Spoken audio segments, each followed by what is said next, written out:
hoy cumple 100 años el expresidente de México, Luis Echeverría Álvarez, quien gobernó a México del 70 al 76 y dejó un desastre económico terrible, un populista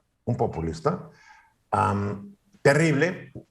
La gente que nació en ese año, nació a fines de los 60, tal vez no se acuerde muy bien del gobierno de Luis Echeverría. Los que ya estábamos en edad de entender, pues nos acordamos muy bien del desastre que armó, de la manera improvisada de gobernar. Hagas esto, sí señor, hagas esto, sí señor, mucho de bote pronto, pero hoy cumple 100 años de edad y mucha gente ve su foto ya del hombre ya pues vencido por los años y tiende a olvidarse que ese hombre fue muy fuerte, muy vigoroso y muy malo, la verdad. A ver, Venus, tu comentario. La verdad es que sí, Eduardo.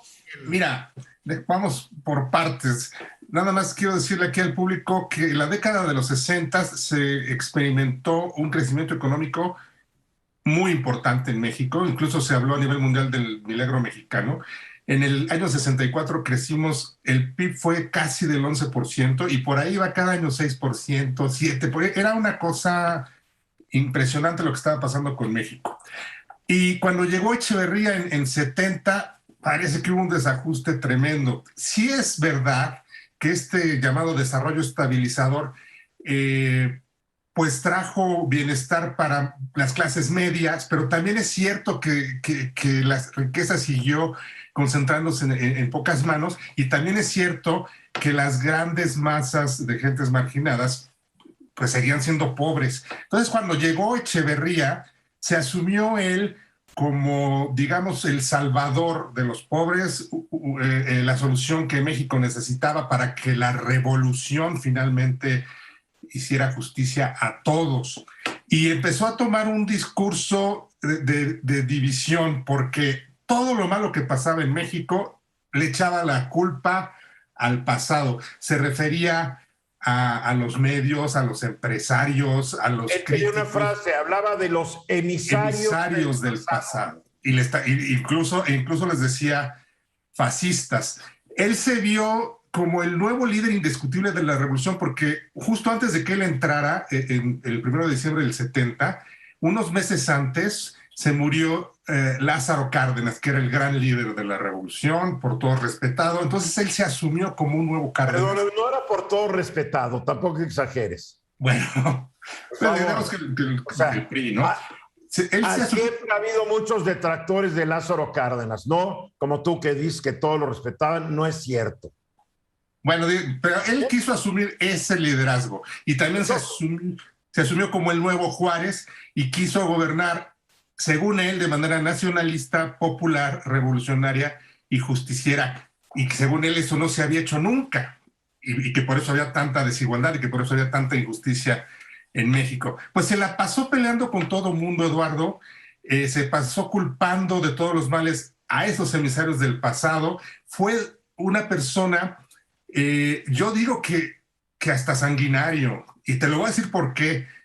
Se sabe y ha trascendido históricamente que él fue el que orquestó y llevó a cabo la matanza de estudiantes el 2 de octubre del 68. Y también él orquestó, implementó y llevó a cabo la represión del 10 de junio del 71, lo que se llama la del 71 no lo voy a discutir, pero la del 68...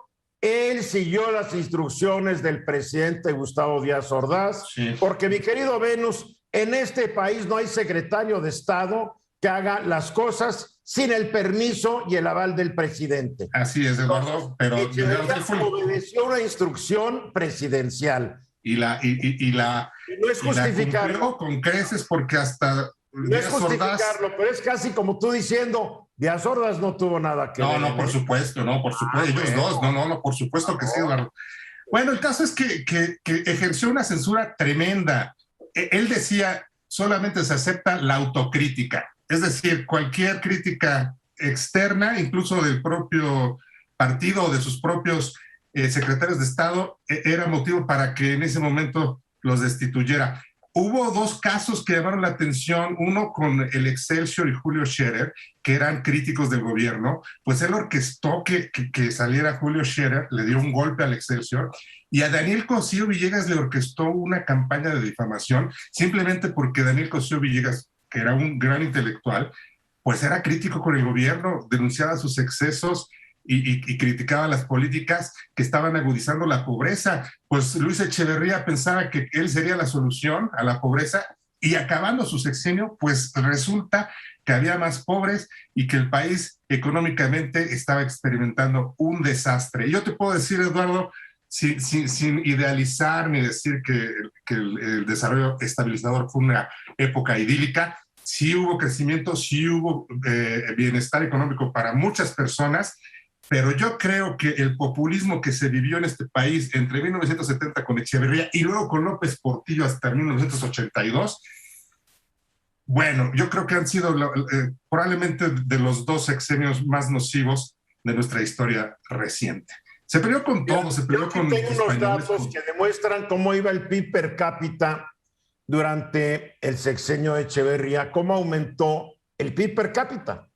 En su primer año de gobierno aumentó el 3.4%, en el segundo año casi el 8%, en el tercer año casi el 9%, mi querido Venus, en su cuarto año el 12%, en el quinto año de su gobierno el 11%. ¿Cómo nos íbamos a quejar? ¿Cómo se iban a quejar los mexicanos si el PIB per cápita en dólares iba creciendo? El problema es que en su último año vino un derrumbe y se cayó 28%. O sea, todo lo que se había construido se cayó porque el señor se puso a generar un sistema económico que era insostenible, ¿o no, mi querido José Luis? Sin duda. Y déjame decirte que hay una parte que hay que aquilatar en el sexenio de Echeverría. Mucha gente piensa que es el presidente que endeudó fuertemente a México. Al final de Echeverría, la deuda externa ascendió a poco menos de 20,000 millones de dólares. Fue realmente López Portillo el que lo llevó casi a 90,000 millones de dólares.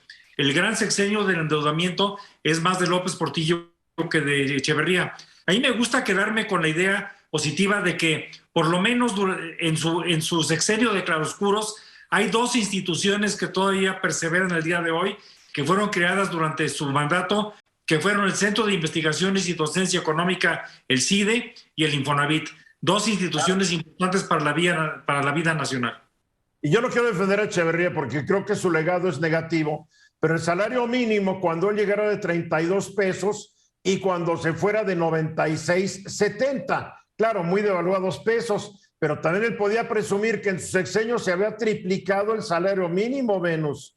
Sí, Eduardo, podría presumir eso, pero a final de cuentas, y lo que es un hecho desde el punto de vista es que al finalizar su sexenio, el problema de la pobreza era más agudo. El saldo final es negativo, como lo querramos ver. Ángelo. Pues recordar nada más que esas 3 décadas, vamos a pensar de un poquito antes de Echeverría hasta Miguel de la Madrid, nuestro peso se movió de 12.50 a 2.500 pesos, 2.250. Tan fue así que tuvimos que quitarle 3 ceros, ¿no?, a la moneda durante el sexenio de Miguel de la Madrid. Entonces, pues como dices tú, no todo fue miel sobre hojuelas en ese México de los 70s. Y fue otro país, y era otro mundo, y era otra forma de estructurarse, y era totalmente diferente. El desarrollo estabilizador vino afortunadamente para nosotros, desafortunadamente para Europa y para Asia, porque después de la Segunda Guerra Mundial, Europa ya estaban devastados por la guerra y mucha inversión vino a México. El problema es que México no supo retener esa inversión, que apenas se pudo ir, se fue. Es terrible, pero es lo que sucedió. Para concluir, Venus, ¿le vas a cantar las mañanitas? No, no le voy a cantar las mañanitas, más bien cuidado con el populismo porque engendra este tipo de personajes. ¿No le vas a desear feliz cumpleaños? Sí, eso sí, feliz cumpleaños. Yo no, mensajes.